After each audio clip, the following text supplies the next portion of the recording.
At my birthday dinner, Mom murmured to Dad, "While everyone's here, tell your son to go replace the locks at her apartment." My brother agreed and stepped out for an hour. He returned whiter than the tablecloth and murmured, "Mom there."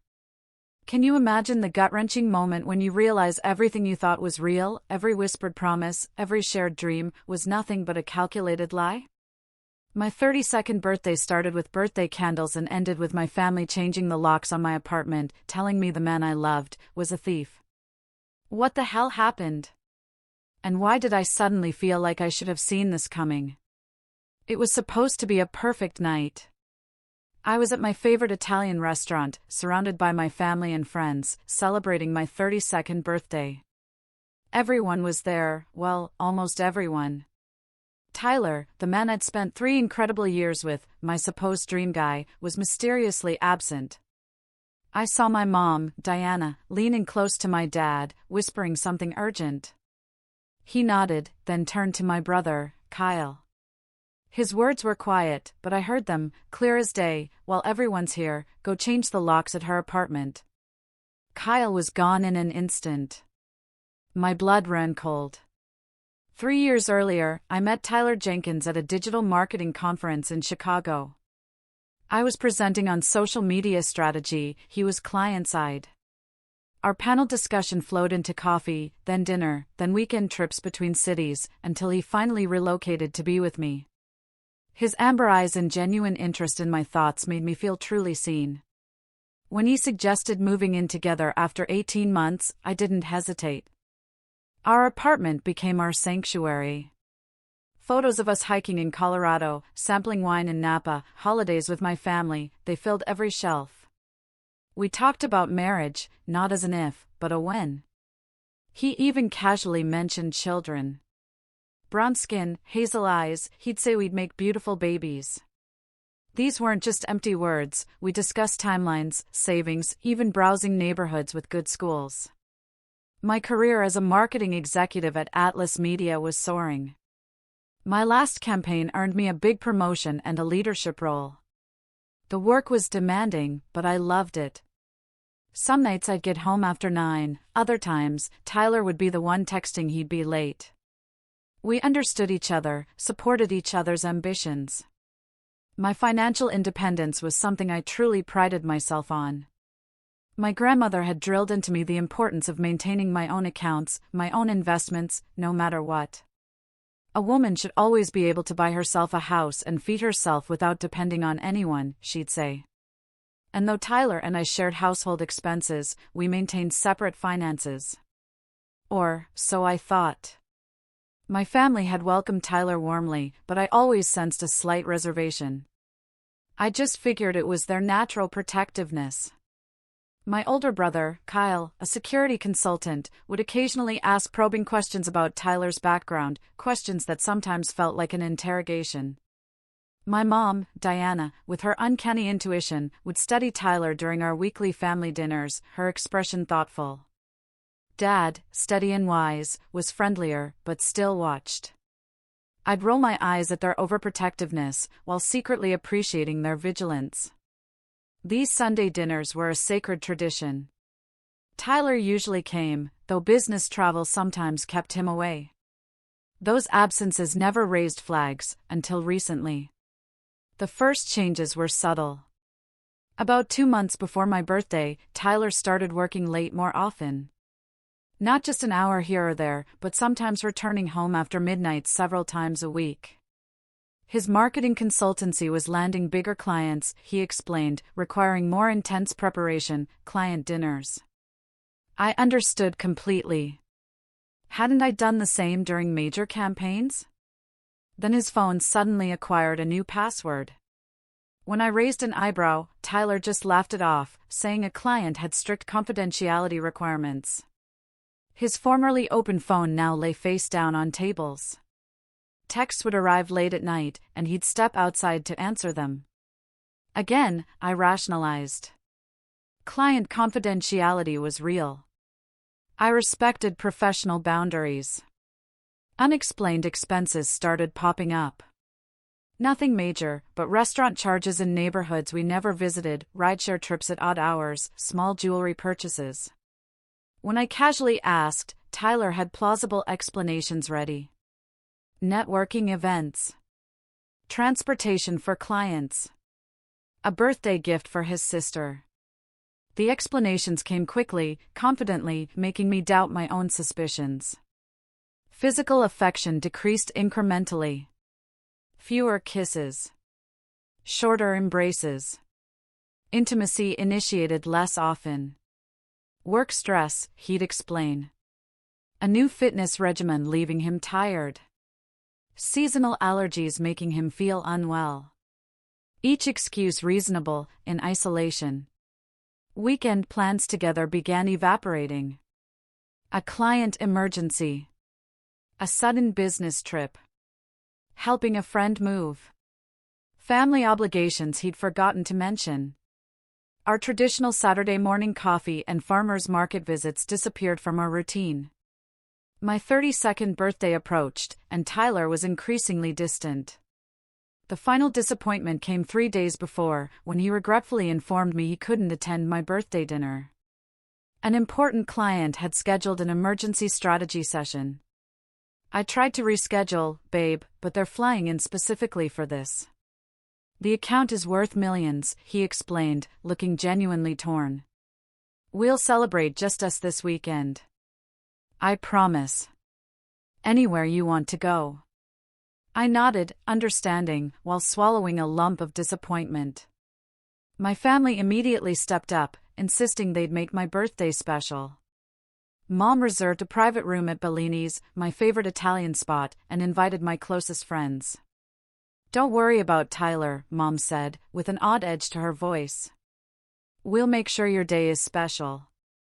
I didn't recognize then that my mother wasn't just being supportive. She was preparing for something much more serious than a boyfriend missing a birthday dinner. The week before my birthday, small incidents began accumulating like storm clouds. While doing laundry, I found a receipt in Tyler's jacket pocket from Cassandra's Jewelers. The purchase was significant, $800, but I couldn't reconcile it with any gift I'd received. Our anniversary had passed 2 months earlier with just flowers and dinner. When I casually mentioned finding the receipt, Tyler snatched it from my hand. That was supposed to be a surprise for your birthday, he said, looking annoyed.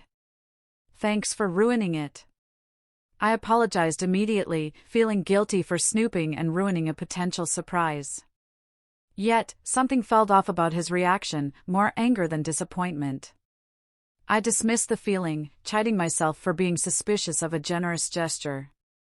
3 days before my birthday, I overheard Tyler on the phone in our spare bedroom, speaking in hushed tones. She doesn't suspect anything. No, everything's on schedule. Don't worry, I've taken care of it. Yes, Thursday night would be perfect, while she's at dinner. When I entered the room, Tyler abruptly ended the call. Work stuff, he explained smoothly, trying to coordinate surprise client deliverables. When questioned further, he became defensively angry. Do I need to record my work calls for your approval now? This project is stressful enough without the third degree.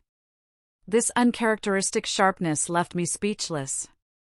I retreated, murmuring apologies, while mentally cataloging this new behavior.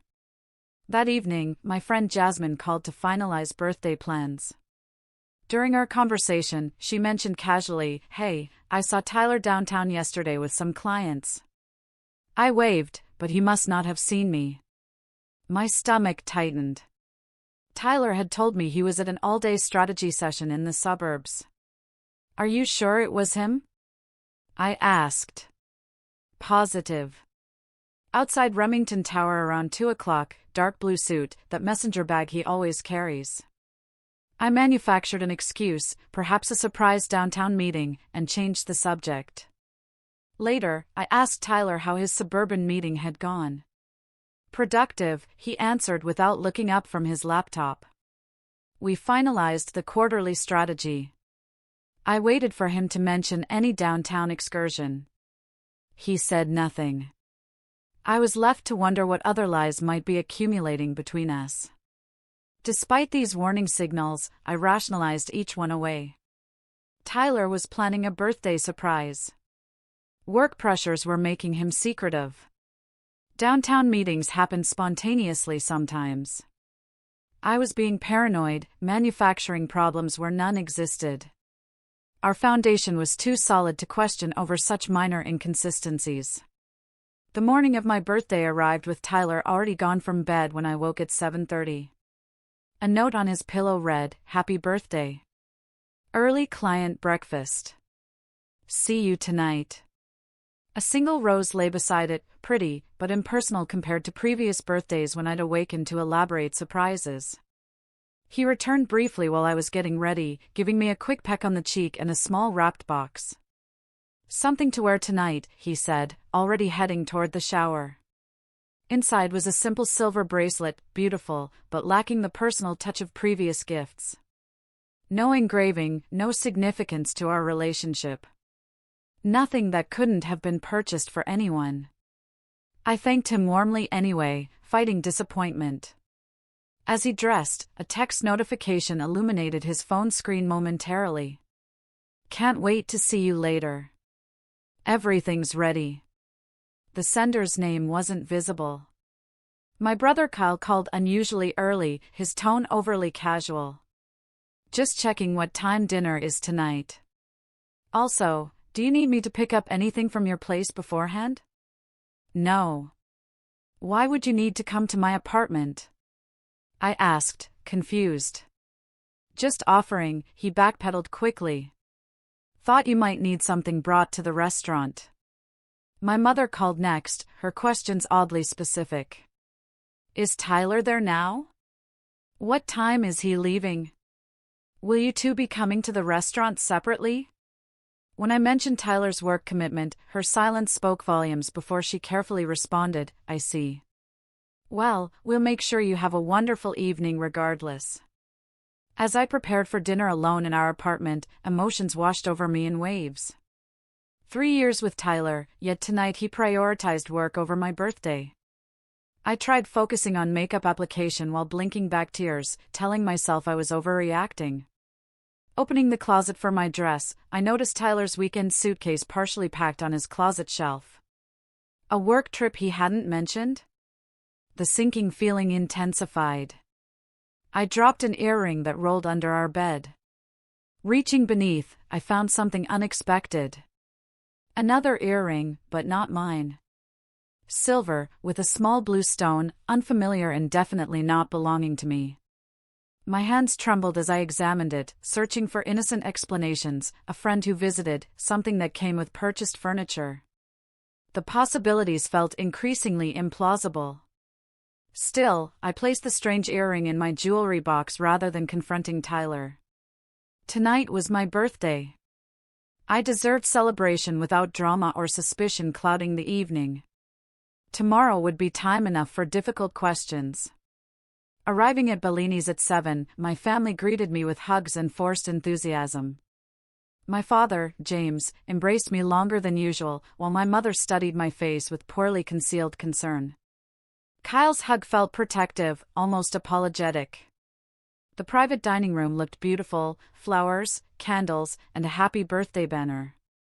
An empty chair where Tyler would have sat remained conspicuously vacant, drawing my eyes repeatedly throughout the evening.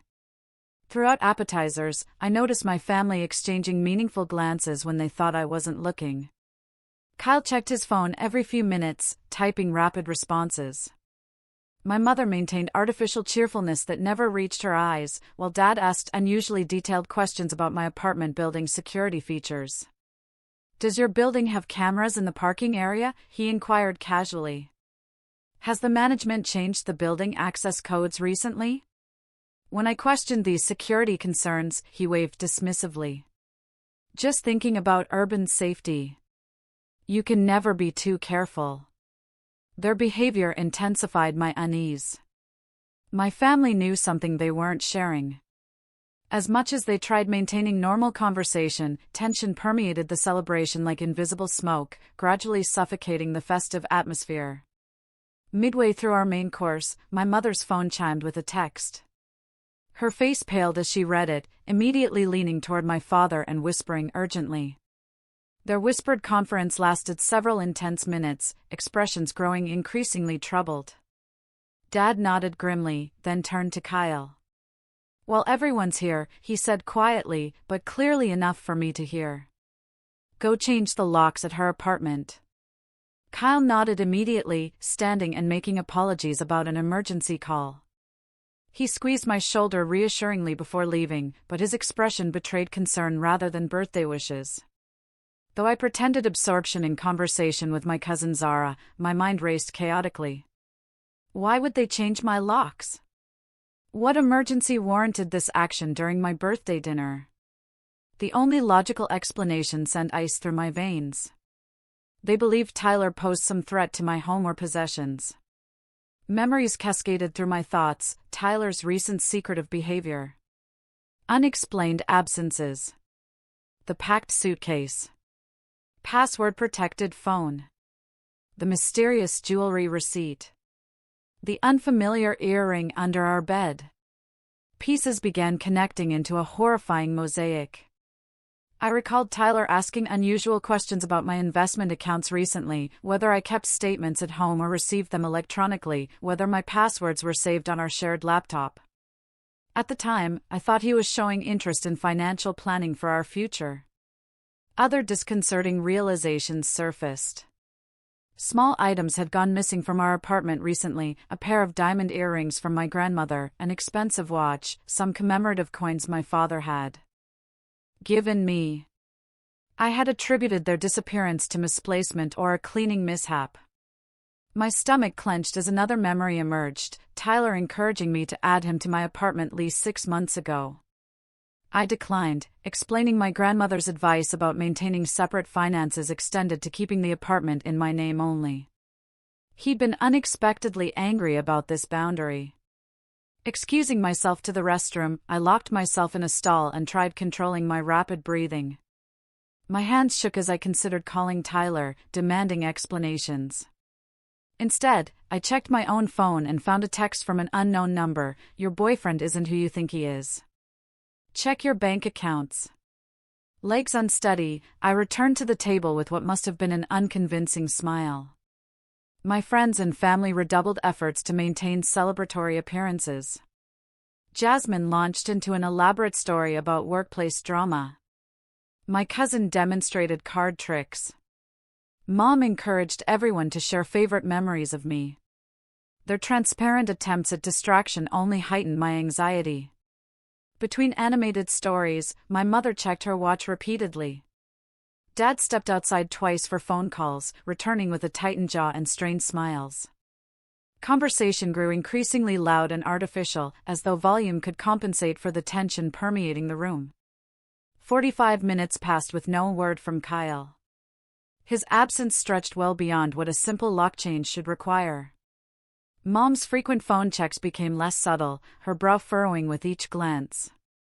Dad called Kyle's phone, stepping away from the table, but I caught fragments: "Should have been back." "What did you find?" "How serious?" The gift-giving portion of the evening arrived. Presents placed before me with encouraging smiles. I opened them mechanically: books, perfume, jewelry, thanking everyone warmly while feeling increasingly disconnected from the celebration. These normal birthday rituals felt surreal against the backdrop of growing dread about what Kyle might be discovering at my apartment. As my friend Alicia described the careful selection of her gift, a leather journal with my initials, I noticed my parents exchanging worried glances following another text. My mother's knuckles whitened around her phone. "Shouldn't Kyle be back by now?" I finally asked, unable to maintain the pretense any longer. "It doesn't take an hour to change locks." An uncomfortable silence fell over the table. My father cleared his throat, preparing what appeared to be a carefully constructed response. Before he could speak, I continued. "What's happening? Why are you changing my locks? What do you know about Tyler that I don't?" "Sweetheart," my mother began, reaching for my hand. "We should discuss this privately." "No!" I insisted, my voice rising despite the restaurant setting. "I want to know now what's going on that requires changing my locks during my birthday dinner." The painful silence stretched until Dad sighed deeply. We received some concerning information about Tyler today. We wanted to secure your apartment before. The private room door opened, interrupting his explanation. Kyle entered, his face grim. He immediately approached our parents, bending to whisper urgently. I caught only fragments. Mom, there's someone else there. And that's not all. My family huddled in intense discussion several feet away, their expressions growing increasingly troubled. Whatever Kyle had discovered clearly exceeded even their worst expectations. I stood abruptly, chairs scraping loudly against the floor. Tell me what's happening right now, I demanded, advancing toward their conference. This is my life, my apartment, my relationship. I deserve to know. The restaurant suddenly felt suffocating, the cheerful music, flickering candles, and birthday decorations forming a grotesque contrast to the family crisis unfolding within our private room. Whatever awaited me beyond this celebration would forever divide my life into before and after. Kyle approached me first, placing steady hands on my shoulders. Kesha, we need to talk somewhere private, he said gently. This isn't the place. Tell me now, I insisted, my voice steadier than I felt. Whatever it is, I can handle it. My family exchanged glances before my father nodded reluctantly. Kyle guided me to sit while my parents dismissed my friends with quiet explanations. Soon, only family remained in the private dining room. We received a call this afternoon, my father began carefully, from a woman named Vanessa Johnson. The unfamiliar name hung in the air momentarily before he continued. She discovered some disturbing information about Tyler. She believed she was his only girlfriend until finding photos of you in his wallet yesterday. My mouth dried instantly. What are you saying? Tyler has been seeing this woman for 8 months, Kyle explained, maintaining eye contact despite the pain his words caused. When she confronted him, he claimed you were just a roommate. She didn't believe him and did some digging. She found evidence he's been systematically stealing from you, my mother added softly. Financial documents, account numbers. She called us because she found our contact information in his notes, listed as emergency contacts to manage. Kyle continued grimly. When I arrived at your apartment to change the locks, I found Tyler there with Vanessa. They were arguing about leaving. Your apartment, he hesitated, was being packed up.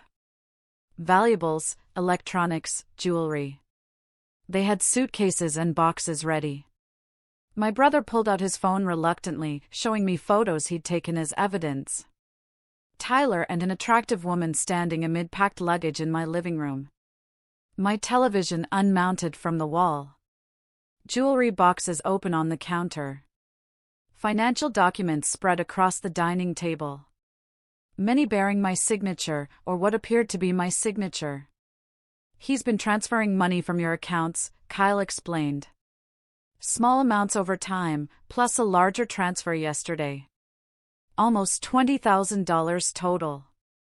The room tilted momentarily as blood rushed from my head. 3 years together, building what I thought was a future, while he plotted systematic theft. The woman, Vanessa, she didn't know, my father added. She's as shocked as you are. Apparently, Tyler told her your apartment was his, that he was letting you stay temporarily as a favor to a friend. He had plans to leave today, Kyle continued. After your birthday dinner, while you were celebrating with us, he intended to take everything valuable from you in your apartment and disappear. My mother's eyes filled with tears. We wanted to secure your home before telling you. We never imagined he'd be there already, or that it would be this extensive. The betrayal expanded beyond romantic infidelity into calculated criminal behavior. Every loving gesture, every promise, every shared dream now recontextualized as grooming for eventual theft. I need to see, I said, standing abruptly. I need to go to my apartment now. The police are already there, Kyle explained. I called them immediately when I discovered what was happening. They're taking statements and cataloging evidence. Then that's where I need to be, I insisted. This is my home, my life. I need to see exactly what he's done. Despite their concerns about my emotional state, my family couldn't argue with my right to confront the situation directly. Kyle agreed to drive me while my parents settled the bill and followed separately.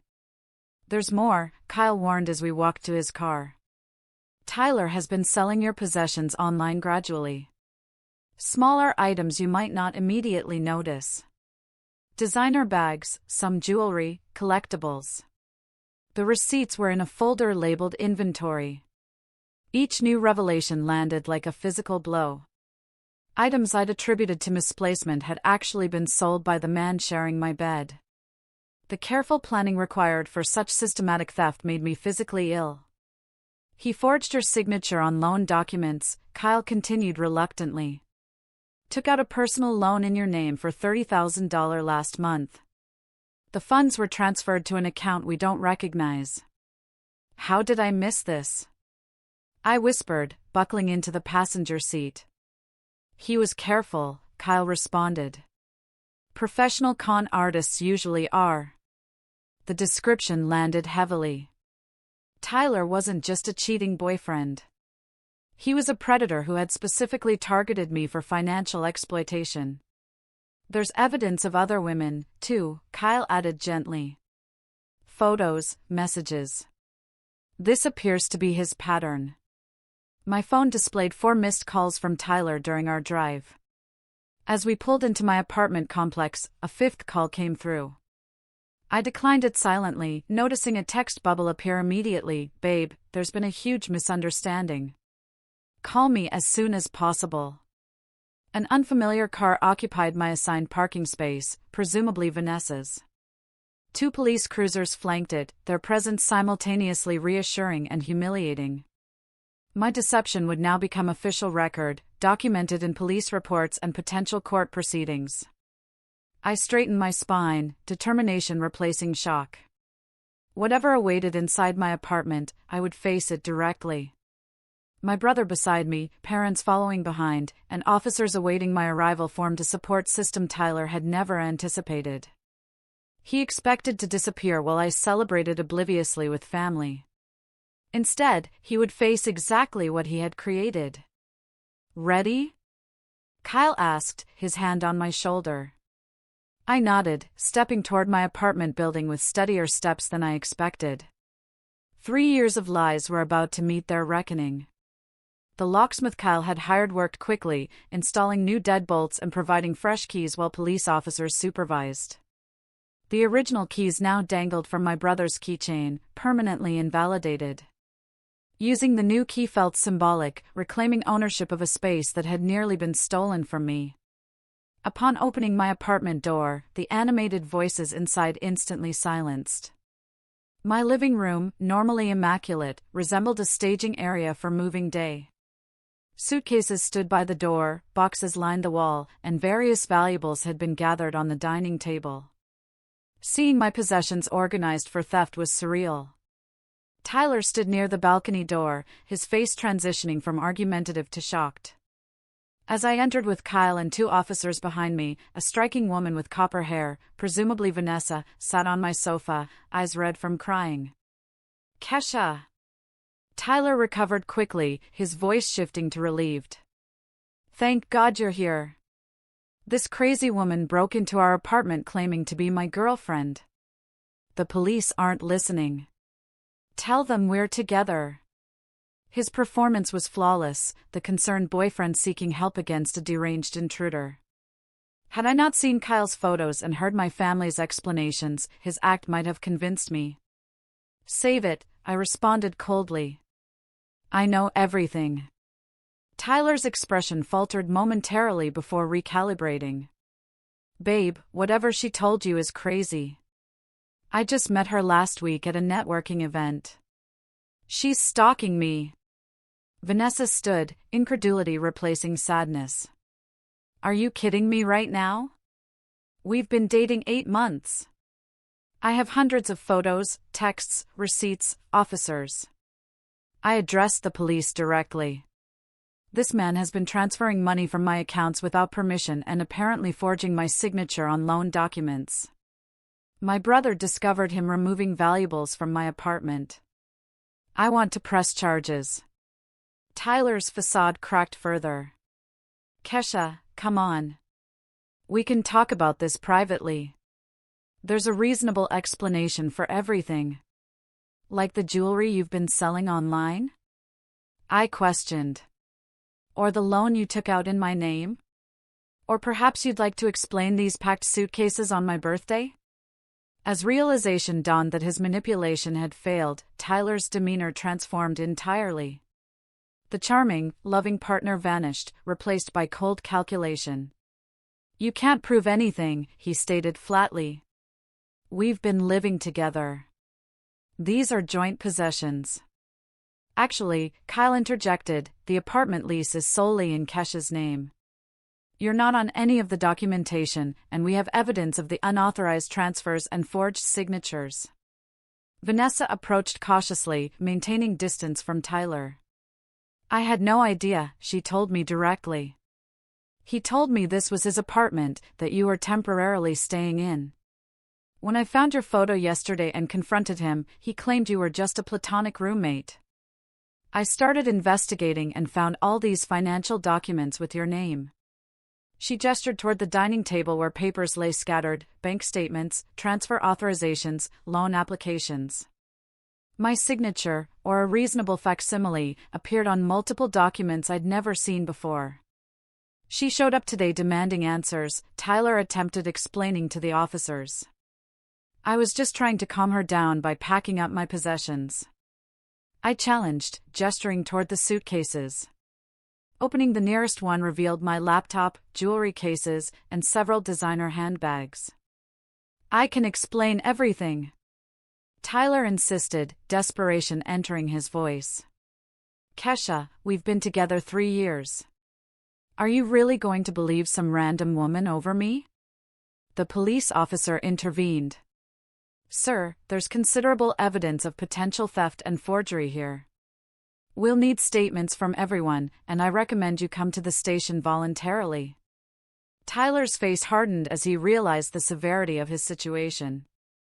His eyes darted toward the door, calculating escape possibilities with officers blocking the exit. A strange calm settled over me as I fully comprehended the magnitude of his betrayal. The shock and emotional turmoil temporarily receded, replaced by icy determination. "You have 30 minutes to collect only your personal clothing," I stated evenly. "Nothing else. My brother and these officers will supervise. After that, you're never to contact me again." "You're overreacting," Tyler attempted, switching tactics. "This is just a misunderstanding about finances between partners." "Partners don't forge signatures or drain accounts," I responded. "Partners don't plan escapes with stolen property, and partners certainly don't maintain relationships with multiple women simultaneously." Vanessa approached me tentatively. "I found these in his car," she said, extending a small pouch containing familiar items: my grandmother's sapphire earrings I'd thought lost months ago, a gold bracelet for my 21st birthday, and my college class ring. "He told me they were family heirlooms he was planning to have reset for me," she explained, voice trembling. "I'm so sorry. I had no idea they were stolen." The personal violation intensified. Not only had Tyler stolen my possessions, but he'd repurposed family heirlooms as romantic gifts for another woman. While Tyler gathered clothing under Kyle's watchful eye, my father arrived with more devastating news. "The bank confirmed unauthorized transfers from your investment account," he reported quietly. "Almost $40,000 over the past 3 months, including a large transfer yesterday. They've frozen everything pending investigation." My mother embraced me silently. Her earlier suspicions now painfully validated. Her intuition about Tyler had proven correct, though the extent of his deception exceeded even her cautious assessment. One officer took detailed photographs of the apartment, its condition, packed boxes, financial documents, gathered valuables, while another began formal statements from everyone present. The official documentation of the crime scene transformed my home into evidence. We'll need documentation of all potentially stolen items, the officer explained. Account statements showing unauthorized transactions, proof of ownership for valuable items, and any evidence of forgery. Tyler emerged from the bedroom with a single duffel bag, his expression now coldly tactical. "This isn't over," he stated flatly. "Half of everything here is legally mine under common law." "That's incorrect," my father interjected. "There's no common law marriage in this state, and cohabitation doesn't establish ownership rights to individually purchase property." Tyler's miscalculation revealed another layer of his character. He'd researched enough to execute sophisticated financial theft, but failed to understand basic property law. His confidence had presumed my ignorance would protect his scheme. As officers prepared to escort Tyler for further questioning, he attempted one final manipulation. "Kesha, think about what you're doing. 3 years together, thrown away over a financial misunderstanding.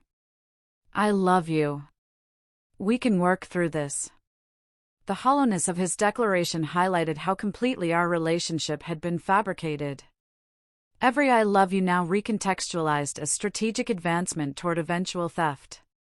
"The locks have been changed," I responded evenly. "Any attempt to return will result in trespassing charges."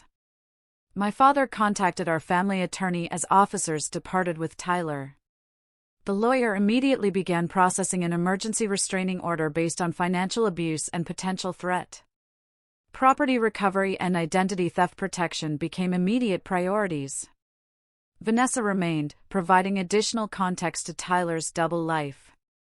They'd met at a coffee shop, his preferred hunting ground for targets, I remembered bitterly, and developed a relationship built on similar lies to those he told me initially. "He told me he was a marketing executive with family money," she explained. "Always generous with gifts that apparently were stolen from you. Always had explanations for why I couldn't come to his place, off on business trips, renovations, family visiting." Her experience paralleled my own early relationship with Tyler: excessive generosity, intense romance, plausible excuses for questionable behavior. The pattern suggested professional calculation rather than opportunistic deception. "There are others," Vanessa confirmed, showing me social media posts she'd discovered from women sharing similar experiences with him under different names. "He operated in 3 different cities that I've confirmed, probably more." The predatory pattern extended back years, predating our relationship. Tyler wasn't an opportunist who succumbed to temptation. He was a practiced con artist who specifically selected targets for maximum financial gain. My professional life required attention despite personal chaos. Thankfully, my supervisor at Atlas Media responded with unexpected compassion when I requested emergency personal leave. "Take 2 weeks paid," she insisted. "Identity theft is traumatic, especially from someone you trusted. Your projects are covered. Focus on recovery." Her response highlighted the contrast between authentic support and Tyler's counterfeit concern. Real relationships provided space for vulnerability. His exploitation had required my constant strength and independence. Practical recovery steps occupied my daylight hours. Police detectives gathered evidence for potential criminal charges. Lawyers prepared civil recovery actions. Financial advisors rebuilt security protocols for all accounts. Each conversation requiring the humiliating recounting of my deception. Nights brought emotional processing no professional could fully address. My journal became an essential therapeutic outlet. Pages filled with rage, confusion, and emerging insights about warning signs I'd ignored. Therapy sessions began, focused initially on crisis management before deeper excavation of relationship patterns. "Financial abuse follows recognizable patterns," my therapist explained during our first emergency session. "The isolation from financial knowledge, gradual boundary testing, and exploitation of trust are unfortunately common. This doesn't reflect your intelligence or judgment." Her assurance provided minimal comfort against the overwhelming evidence of my failure to protect myself. Years of priding myself on independence and financial literacy hadn't prevented sophisticated predation.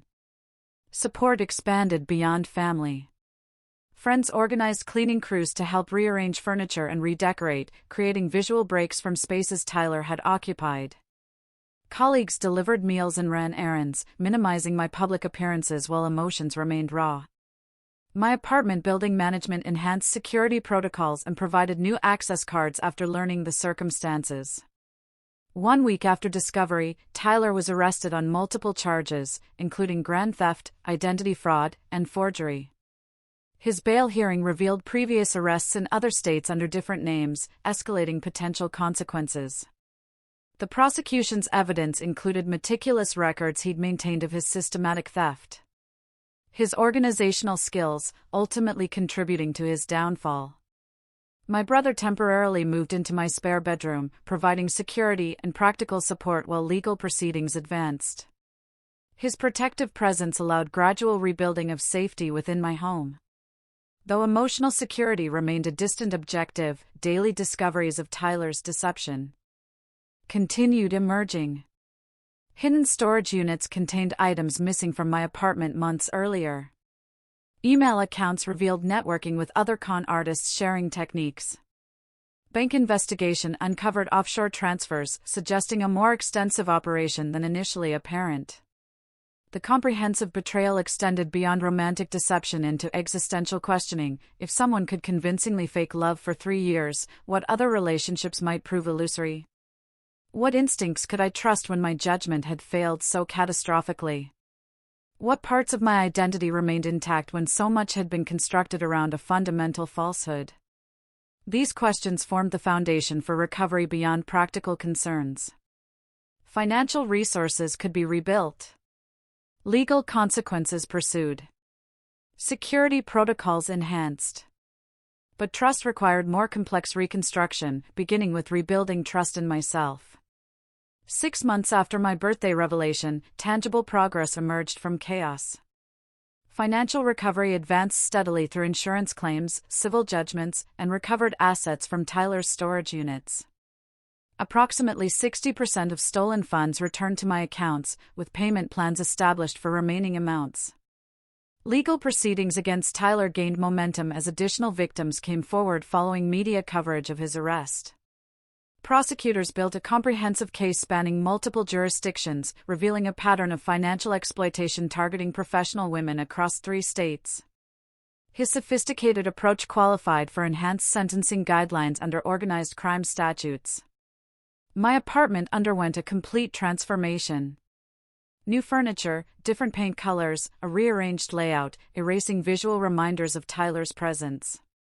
The space that once triggered painful memories gradually became a sanctuary again, filled with intentionally selected items, representing only my preferences and history. Professional advancement provided unexpected healing. The marketing campaign I developed shortly after returning from leave received industry recognition, leading to a promotion and team leadership responsibilities. Colleagues who had supported my recovery celebrated this professional validation, understanding its significance beyond career development. "You rebuilt from scratch," my director noted during my performance review. That resilience translates directly to leadership capacity. "You've demonstrated exceptional strength." Internal strength remained a work in progress, but external recognition provided milestones marking the distance traveled from devastation. 1 year after the betrayal, perspective gained clarity. My 33rd birthday celebration, an intimate gathering at a new restaurant with carefully selected friends and family, contrasted sharply with the previous year's devastating revelation. "A year ago today," my mother toasted, "we thought we were protecting you from loss. Instead, we witnessed your incredible rebirth." I've never been prouder. The journey toward that rebirth had required intentional reconstruction in all life domains. Financial security now included quarterly credit monitoring, separate checking and investment accounts with enhanced verification protocols, and regular consultation with a financial advisor who specialized in identity theft recovery. Physical security encompassed an advanced apartment security system, strategic social media privacy management, and comprehensive background checks for potential business or personal relationships.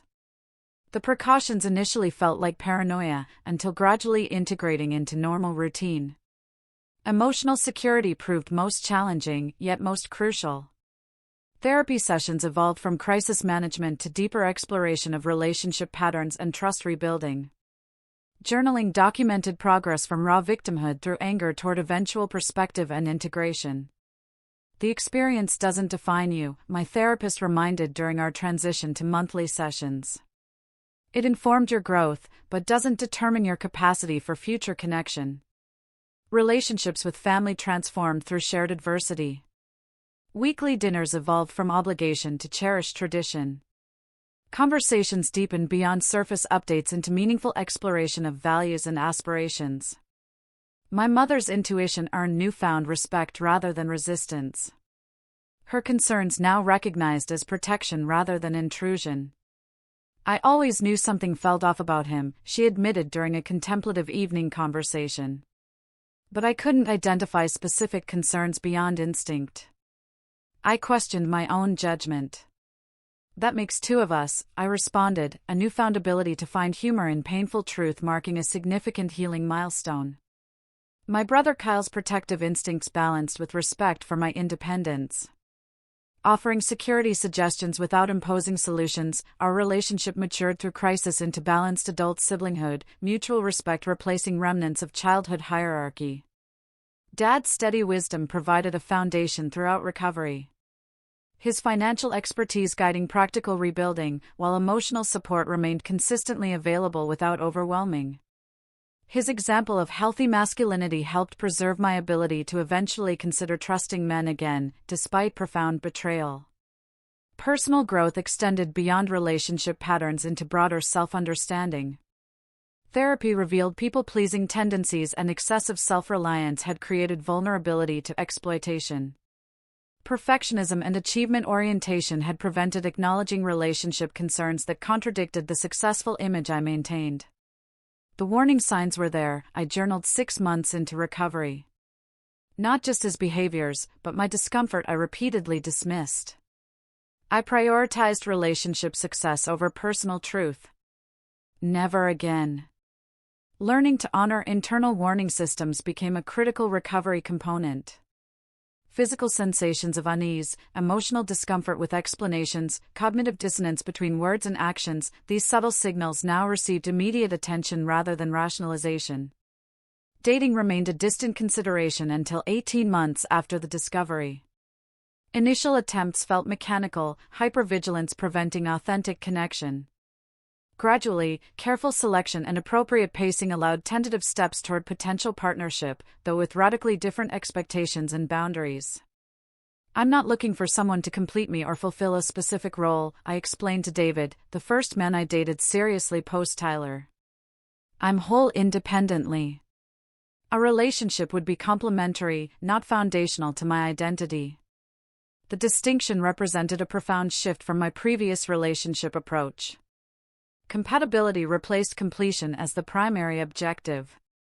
Mutual growth superseding role fulfillment. Healthy skepticism balanced with openness. Verification accompanying trust. Professional counseling supported this evolution in relationship perspective.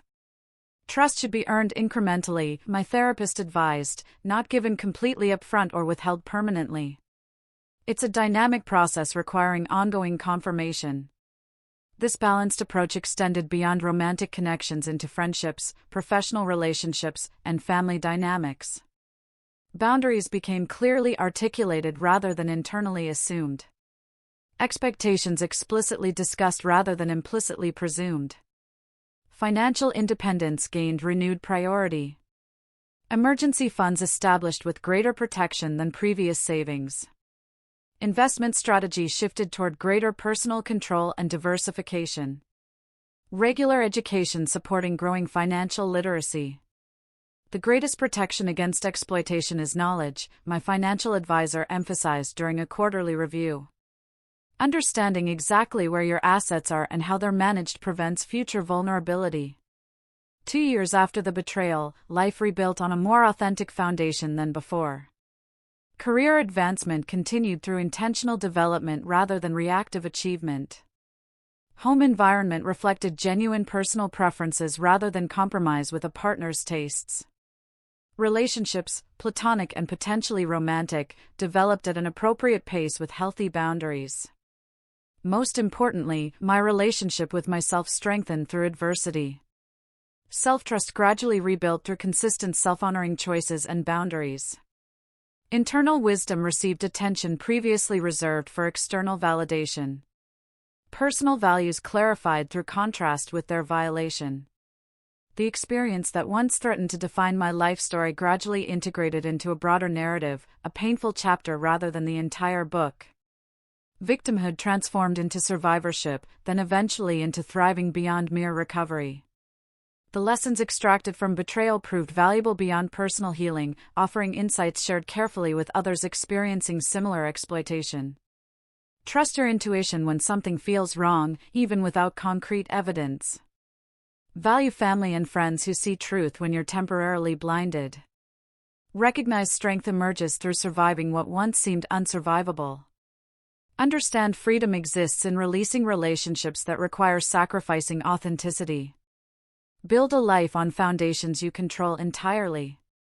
These truths emerged not as bitter warnings, but as empowering guideposts directing future choices toward greater authenticity and self-protection without sacrificing openness to genuine connection. Life rebuilds differently after profound betrayal, not replicating what existed before, but creating something stronger, more authentic, and ultimately more satisfying than what was lost. So, I want to hear from you. Have you ever had a moment where your intuition screamed, but you rationalized it away? Or maybe, when something you thought was solid just shattered? Tell me your stories in the comments below. What would you have done if you were in my shoes? I'm really curious to know. Thank you for listening to my journey. Take care.